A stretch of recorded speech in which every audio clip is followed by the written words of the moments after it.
Yokosua. Good morning. Namaskar.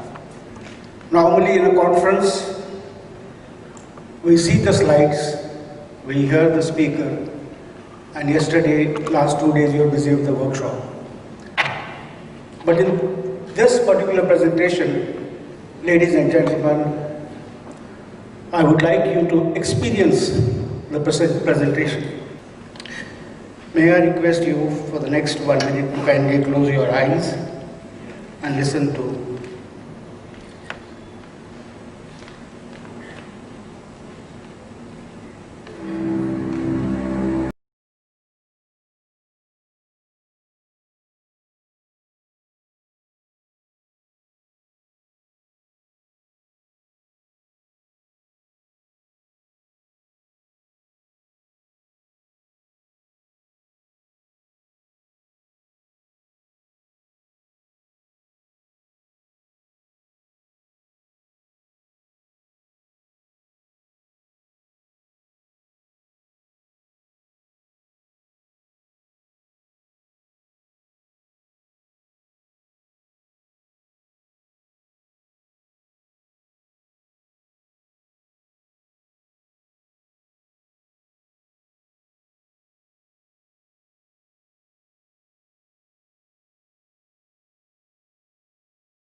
Before any teaching loving session,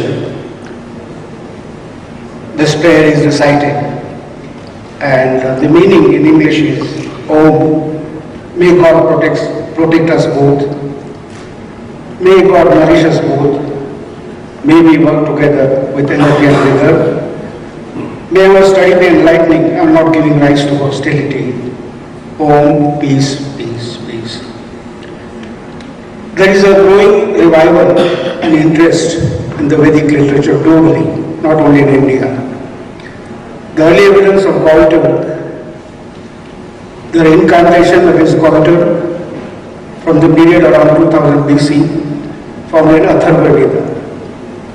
Atharva Veda is the original 4 Vedic scriptures that we have in India, and Galganda was the name given by the early Hindu physicians Sushruta and Charaka, whose period dates to 500 BC. There is a sloka, there is an incantation which mentions Goitor in Atharva Veda. If there is a swelling in front of the neck, it is called a Galganda. If there are multiple swellings on the side of the neck, they are called Gandamara. Galganda, swelling in front of the neck, is treatable. Gandamara, swelling if accompanied by fever, cough, coryza, and pain is untreatable. So Galganda is nothing else but Goitor.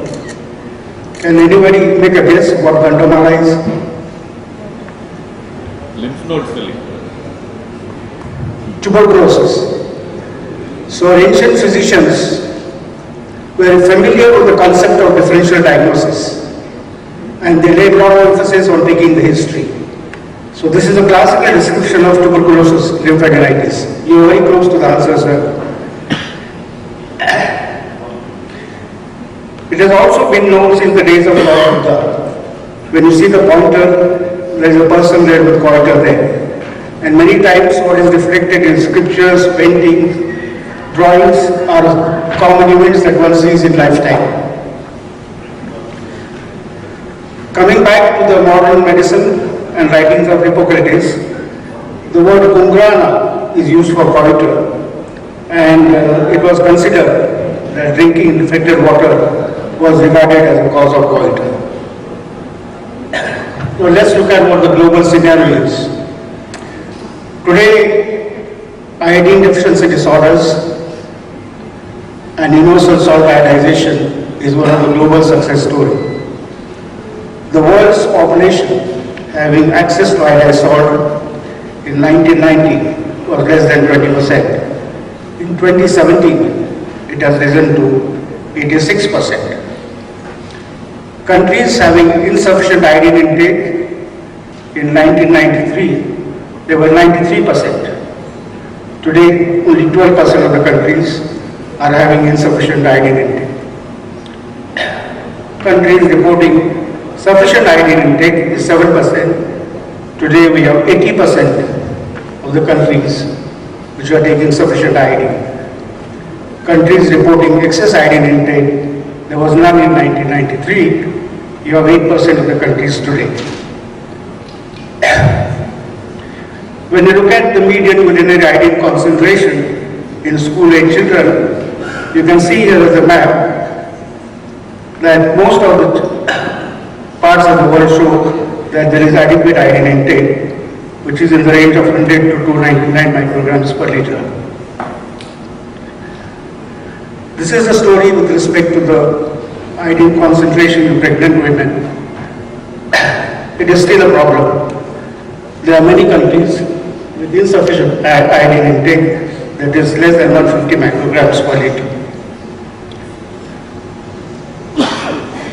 Now, I call upon my student, Dr. Aniket Sirohi, to kindly take us to the next part of the presentation. In the true Gurukul tradition, teacher-students tradition. Aniket.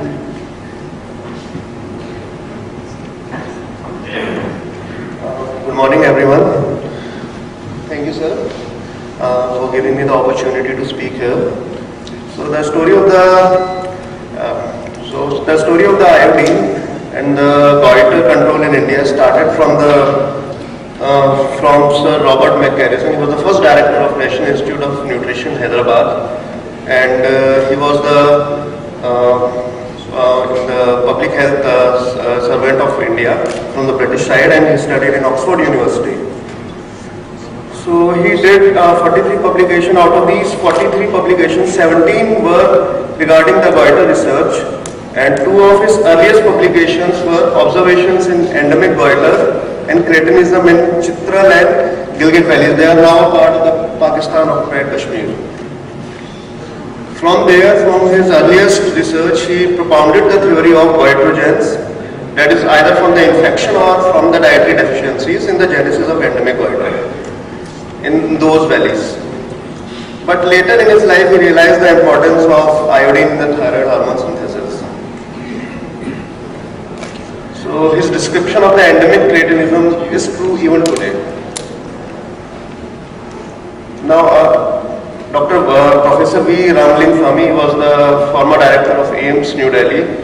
Great man. So a strange thing happened. Dr. Ramlin Swami, he happened to be in Oxford for his nutrition research, and he met Dr. Robert McCarrison there. So while they were having some drinks and just chit chat, and Dr. Robert McCarrison, he told him that why don't you conduct research in iodine in the hills. So it's an expert from one of his journals. During my visit to him in Oxford, he used to encourage me to work on Himalayan endemic goiter and resolve the uncertainty then prevailing. I was determined to go back to India to start working on Himalayan endemic goiter. I went back in 1951 to the Nutrition Research Laboratory, set out my study in Kangra Valley. Kangra Valley is in Himachal Pradesh, for the people who don't know, outside India. After Chandigarh it comes.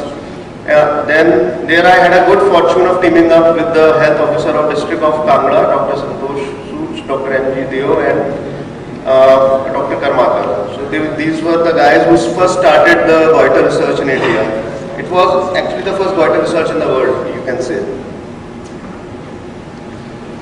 From there, the goiter research, this was the result. The results are consistent with the view that the Himalayan endemic in the 2 areas is probably causally related to an environmental iodine deficiency.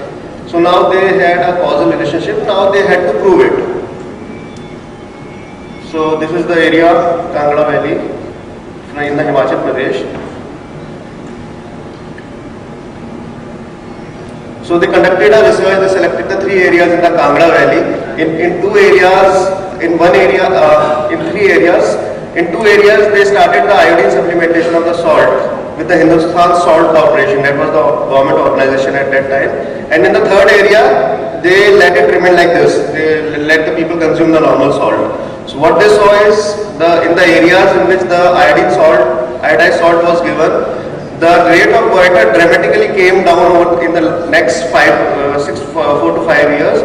And in the area in which the non-iodized salt was being consumed, the rate of goiter actually increased.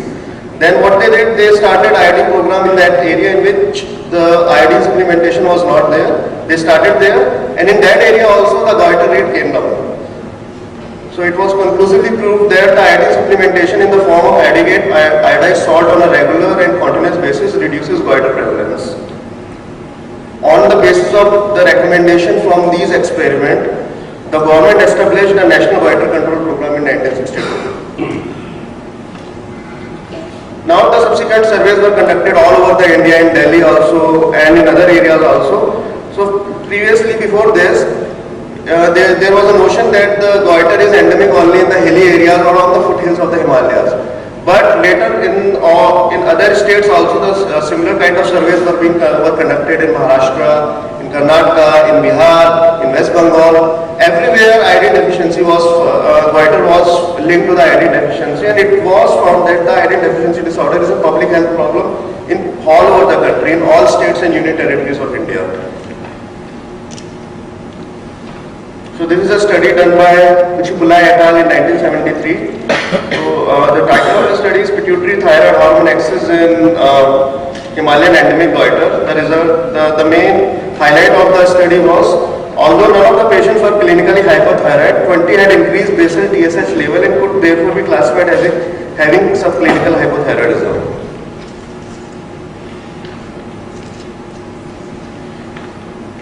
This is another study. The incidence of the neonatal from Kuchipalli and Dr. C.S. Pandav only. The incidence of the neonatal hypothyroidism varied from 6.6 to 13% depending upon the severity of the iodine deficiency, as assessed by the pattern of urinary iodine excretion, as well as the prevalence of goiter and cretinism in the affected population. And later, the detected newborn with hypothyroidism may continue long enough postnatally to end up with significant neurological damage, which means a severe degree of hypothyroxemia observed. Due to severe degree of hypothyroxemia observed in the study, the severity of the iodine deficiency in the study area and the demonstrated low iodine content in the breast milk of the mother in these areas. The evidence of significant mild brain damage is a striking proportion of children in areas with high incidence of neonatal hypothyroidism. So basically, the study was about the neonatal hypothyroidism and iodine. This was the first index study which was done by Dr. Pandav in neonatal hypothyroidism. So, as you all must be knowing, and for the people from outside India, India adopted universal salt ionization strategy in 1983. Now there are two separate kinds of research which led to the adoption of the universal salt ionization in 1983. First, regarding the evidence from the Himalayan regions that the endemic goiter is due to the iodine deficiency. Second kind of studies were done by Kuchipulai et al. Regarding what is the specific role of the iodine in the thyroid hormone genesis. And all these, both the kind of studies, from the Kuchipulai et al., these studies showed the severity of the iodine deficiency, and the other kind of studies they showed in which the endemic goiter the prevalence of the endemic goiter was measured in the Himalayan region. They showed the prevalence of the goiter. So, taking evidence from both kinds of studies, the government of India adopted universal salt ionization in 1983. So the historic view means at the time of the Kangra Valley study, the historic view was iodine deficiency means goiter, means swelling of the neck, as said in the Atharvedas. There is no pain and it's mostly a cosmetic problem, and a rare event, that is cretinism, which happens in very severe iodine deficiency. But now the spectrum of the iodine deficiency have changed. Now you will not be able to find the people with goiter and neck swelling mostly. not as prevalent as before, but the spectrum of disease has gone down to the brain damage, lack of energy, hypothyroidism, learning disabilities in children, increased death rates, decreased child development and survival in this kind of spectrum. So the iodine deficiency has gone from the visible form to the invisible form.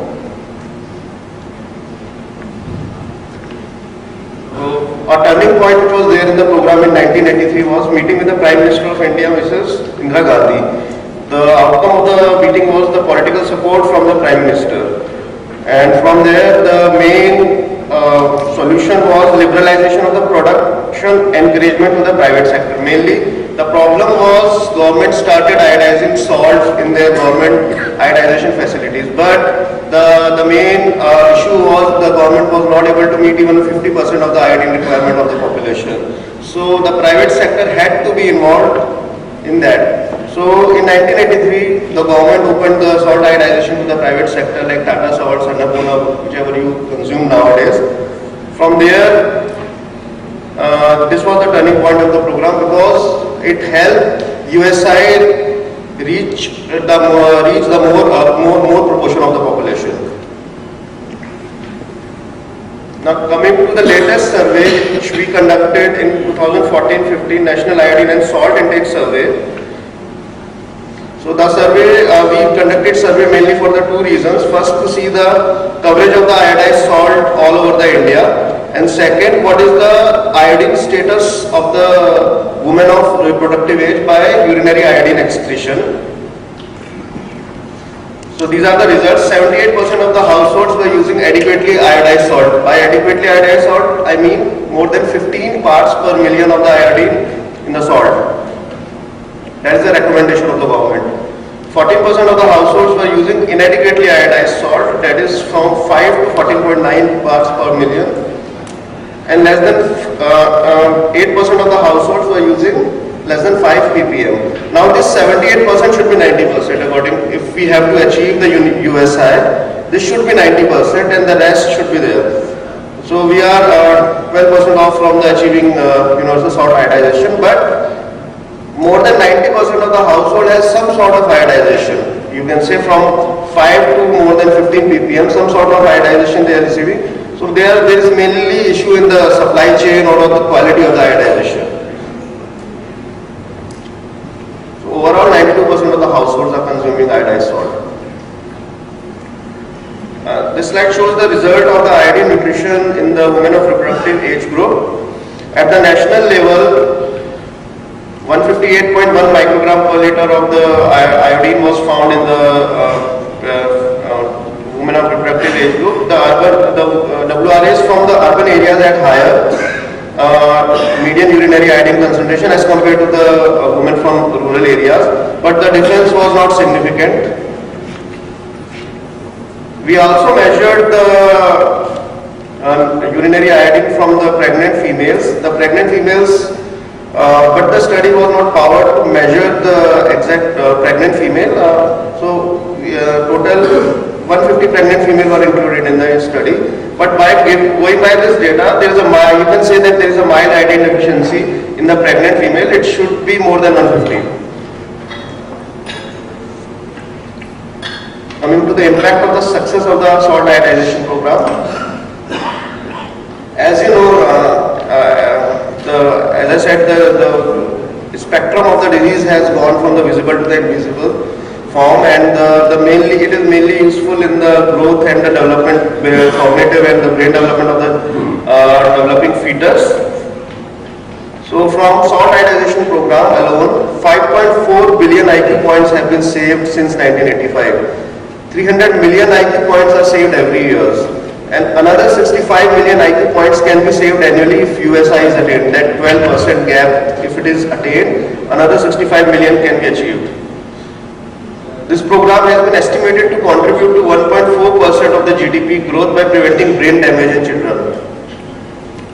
Now, we all are interested in cost economics. So, here it is. At all this cost, only 0.2 rupees per child per year. That's it. With a cost benefit ratio of staggering 1:80, it's a huge return of investment. You invest $1, you get $80 back.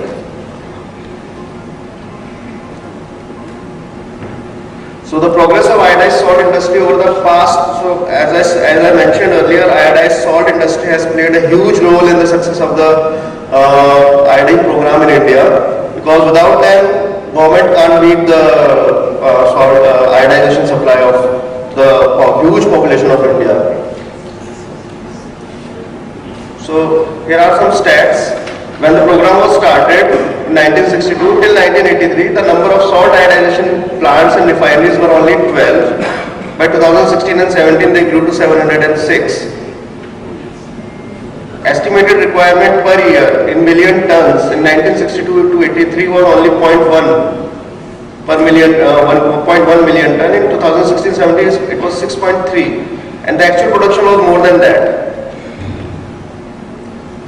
Production in public sector was complete. As I mentioned earlier, the government was completely iodizing and private sector was not involved. But the roles have been reversed now. Government is not doing any sort of iodization, very little iodization in some public distribution system or somewhere. But most of the iodization of the salt has been done by the private sector. The key messages to remember is, people who do not learn from the history are fated to repeat it. Don't forget the past. It means we have achieved, 78% of the households are using the adequately iodized salt, 92% of the households are using some sort of iodized salt, but it doesn't mean that we should hold back and we stop our efforts to sustain the gains we have made. There are several examples of the country who have stopped the efforts and they have again went into the iodine deficiency. Gain wisdom from the hindsight. We should learn from our forefathers how much efforts they have put into into starting the program, and we should always sustain and try to improve over their efforts. And proactive and out-of-the-box thinking is essential to sustain USI. Now this is the last one is very important, because the USI has been a bit stagnant in the last few years. So we have to go proactive and do some out-of-box thinking to bridge that 12% of the gap.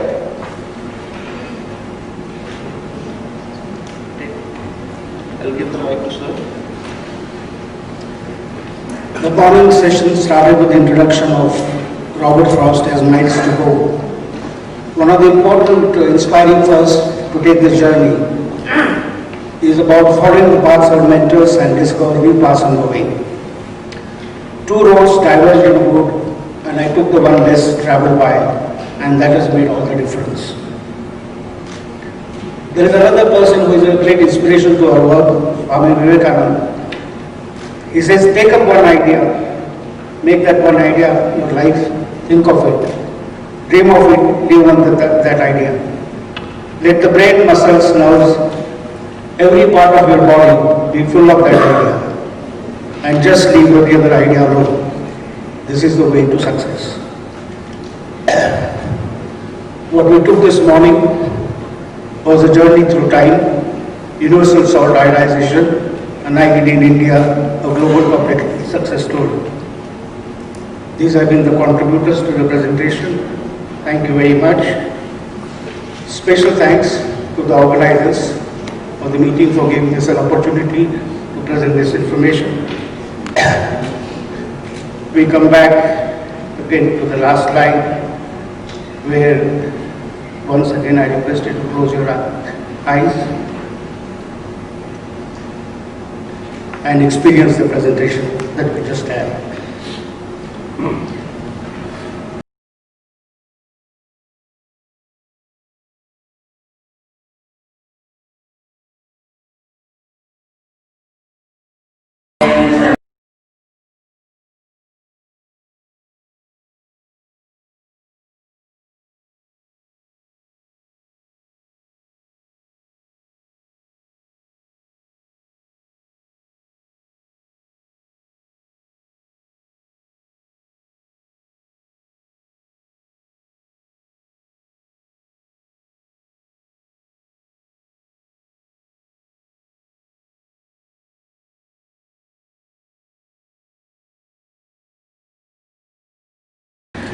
We are lucky, as I said, in the Indian tradition, to have the Gurukul system, where the baton of the teaching, learning is passed from teacher to students. So thank you very much for this opportunity.